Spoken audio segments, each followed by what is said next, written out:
In primetime news this evening, Health Minister dismisses opposition's comments on health sector crisis as exaggerated. Also in the news, police facility broken into in St. James. And heated exchange erupts at St. Anne Municipal meeting over lack of clarity on infrastructure projects.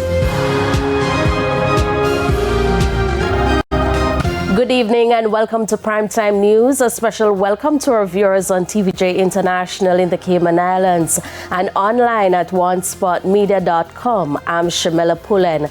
There's also sports and weather in this newscast, so stay with us. Details right after the break.